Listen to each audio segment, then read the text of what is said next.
Aujourd'hui, je pense que ce qui est important, bon là je parle un peu comme un médecin, il y a un diagnostic et un traitement. Alors, le diagnostic, on le sait, bon, il n'est pas bon. Il n'est pas bon, c'est surtout, je le répète, il ne faut pas exagérer le phénomène, Verneuil, c'est pas Chicago. Il y a surtout un sentiment d'insécurité qui a énormément augmenté ces 6 dernières années. Alors, les chiffres. Alors, vous savez, les chiffres, je crois que Christian, tu me disais tout à l'heure, on sort d'une réunion de l'unité de commune, même le ministère de l'Intérieur met des doutes sur les chiffres. Alors, les chiffres, effectivement, ça dépend des plaintes. Est-ce qu'on dépose plainte ou pas? Les chiffres, est-ce qu'il y a une main courante ou pas? Alors, les chiffres, on leur fait dire un peu ce qu'on veut. Alors moi, ce que je vois sur Verneuil, enfin ce que je ressens sur Verneuil les 6 dernières années, c'est vraiment 2 phénomènes. Tout d'abord, bon, on a des séries de cambriolages en plein jour, dans un même quartier, 5-6 maisons, et qu'1 jour après, ça recommence. C'est vrai que ce genre de phénomène, on ne l'avait pas connu. Des voitures volées, quand j'étais adjoint de Christian, ça existait. C'est pas un phénomène récent, mais voitures volées et incendiées, ça non plus, on n'a pas connu ça. Et puis, ce qui est aussi grave, c'est, enfin, je veux dire, la gravité des délits a changé.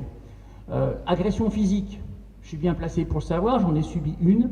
J'ai été agressé physiquement chez moi, on me vole ma voiture. Vous savez, c'est assez difficile à vivre, psychologiquement parlant, quand on est agressé, et aussi pour la famille. Alors, il y a eu des agressions physiques.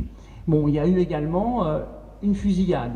Alors ça, c'est j'allais dire, c'est le tarif d'une municipalité, de la municipalité sortante. Premier mandat de Louis Potier, une fusillade. Deuxième mandat, une fusillade. Alors tout ça, ça crée un sentiment qui est effectivement pas facile à vivre. Parce que le maire, les élus, bon, c'est un devoir d'assurer la sécurité de ses concitoyens. Mais c'est aussi un devoir de faire diminuer ce sentiment d'insécurité. Parce que quand on vit avec un sentiment d'insécurité, on vit avec un mal-être. Et le devoir d'un maire, c'est que ses concitoyens vivent dans le bien-être. Voilà. Alors ça, j'ai brossé un petit peu le tableau. Je pense qu'il n'est pas excessif. Il y a plusieurs raisons à ça. Il y a aussi un contexte socio-économique difficile, national. Il ne faut pas mettre tout sur le dos de la municipalité sortante, mais c'est vrai que le climat est difficile. Alors, après le diagnostic, j'allais dire, il y a un traitement. Alors, le traitement, bon, on va aller assez vite parce que bon, on espère qu'il va y avoir beaucoup d'échanges entre vous et nous. Le traitement, ce que je voulais d'abord dire, c'est qu'il y a eu les grandes déclarations des adversaires. Vous savez, la majorité, je l'ai dit, sortante est divisée, bon, même explosée, et les deux têtes de liste, ces deux dames têtes de liste, ont fait des grandes déclarations. Avec moi, tolérance zéro. Rivemal, c'est un laxiste. Alors ça c'est assez amusant d'entendre ça, enfin, façon de parler. Parce qu'en fait, qu'est-ce qu'elle vous propose? Elle vous propose de faire dans les 6 ans à venir ce qu'elles n'ont pas fait les 6 ans qui sont passés. Alors ça je trouve que c'est un petit peu excessif de parler de tolérance zéro quand je ne vais pas redire tout ce que j'ai dit, mais quand il s'est passé des événements aussi graves que ceux qui sont passés à Verneuil. Alors en fait, en clair, sous la municipalité Perron, et quand j'étais son adjoint, on n'avait pas ce genre de soucis. Bon là, ça s'est aggravé, et je répète qu'il y a aussi un contexte national. Alors qu'est-ce qu'il faut faire? Bon, reprendre les recettes qu'on avait? Oui et non. Oui et non, parce que c'est vrai qu'en 6 ans, ça a quand même évolué. Dans tous les cas, s'il y a une chose, je vous demande de vous rappeler d'une seule chose de cette réunion de ce soir, en ce qui concerne la sécurité. Si je suis élu maire, vous reverrez la police municipale sur le terrain. Ça me paraît fondamental. que ce soit des patrouilles, que ce soit des statiques, qu'ils soient à pied, qu'ils soient en voiture, pourquoi pas à bicyclette. Ça peut se faire aussi. Et on va les revoir de jour et de nuit. Alors je ne dis pas qu'on ne les voit pas du tout, hein, mais je pense qu'il y a des consignes à donner. Il faut sans doute les libérer de certaines tâches, mais il faut qu'on ait la présence de nos policiers municipaux sur le terrain. C'est ce qu'on avait mis en place en 2001, et il faut retrouver cette situation-là. Pourquoi? Parce que ça rassure nos concitoyens, ça permet de faire du préventif, parfois aussi du répressif. Contrairement à ce qui a été dit, je ne suis pas un laxiste. Je pense que mes collègues et M. Perron pourront vous le confirmer. La répression, on n'aime pas trop utiliser, mais quand il faut réprimer, il faut réprimer.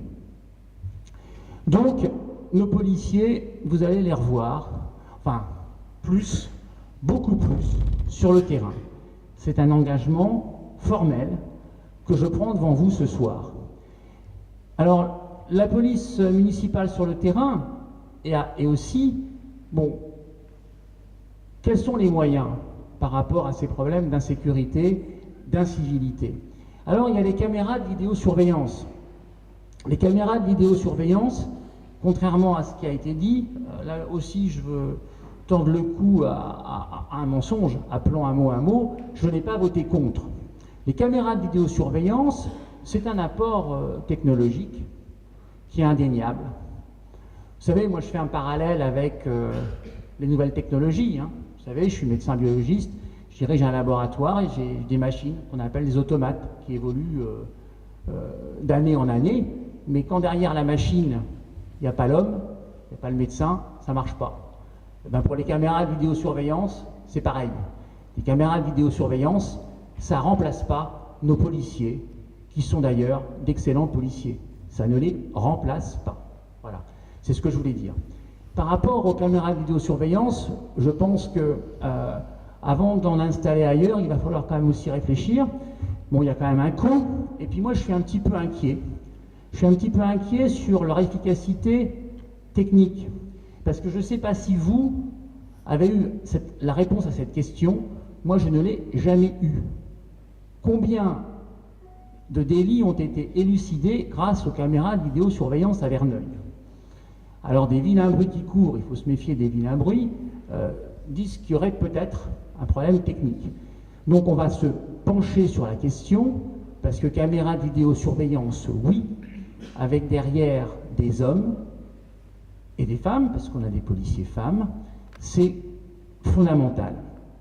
Un autre point, c'est le conseil local de sécurité.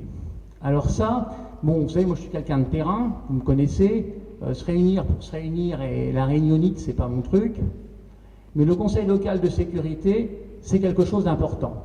Parce qu'il réunit qui? Il réunit les élus. Le maire, bon, au conseil local de sécurité, ceux qui sont réunis au cours de ce mandat, le maire, on ne l'a jamais vu, mais enfin ça, c'est pas un scoop que je vous fais là ce soir.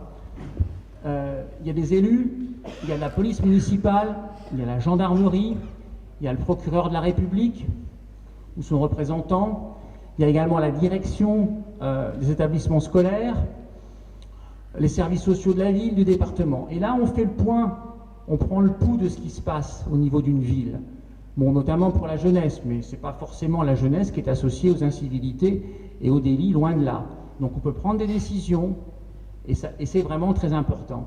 Alors nous, on l'a réclamé, quand on était dans l'opposition, que ce conseil local de sécurité soit réactivé. Finalement, au bout de combien, Christian? 2-3 ans 3 ans.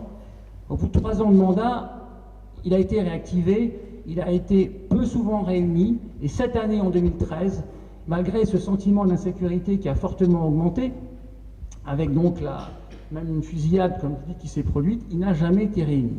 Et ça, c'est très dommage, et nous allons le réactiver. Enfin, je voulais vous parler de 2 points importants. Il faut renforcer les liens entre les élus, la police et la gendarmerie. Ça me paraît capital. Je veux dire que si je suis maire, de la même façon que quand j'étais adjoint à la sécurité, et Christian Maire, je veux dire, nous étions joignables 24 heures sur 24 par le commandant de gendarmerie et vice-versa. C'est très important pour l'organisation des patrouilles, pour coordonner les liens entre la police et la gendarmerie. C'est très important aussi pour aider nos gendarmes à élucider des enquêtes. Et puis, la sécurité, c'est également la sécurité pour les piétons et les cyclistes. Alors ça, je pense que Jackie va en parler. On a deux priorités. Il y a deux points très noirs à Verneuil qu'il faut régler très rapidement. C'est premièrement la route qui relie le rond-point de la route d'Audenville, le rond-point récent qui a été construit, qui a été réalisé suite à l'implantation du nouveau Carrefour Market, et cette route qui va vers la rue de la Petite Vitesse, le passage à niveau et nos quartiers de collectifs de Blamac. Ça, c'est une route qui est excessivement dangereuse pour les piétons et les cyclistes. Ça ne peut plus durer comme ça. Et deuxième problème aussi qui est très important, c'est ce qui relie le rond-point de la route de Francheville à l'hôpital. Il y a soi-disant là une piste cyclable, parce que je crois qu'il y a même un panneau. Enfin, dites-moi où est la piste cyclable, parce que les cyclistes sont sur la chaussée, boulevard Jean-Bertin, de même que les piétons. C'est très risqué pour les cyclistes et les piétons. C'est très risqué aussi parce que bon, il n'y a pas d'éclairage, surtout pendant la période d'hiver. Et donc là, il faut vraiment faire quelque chose.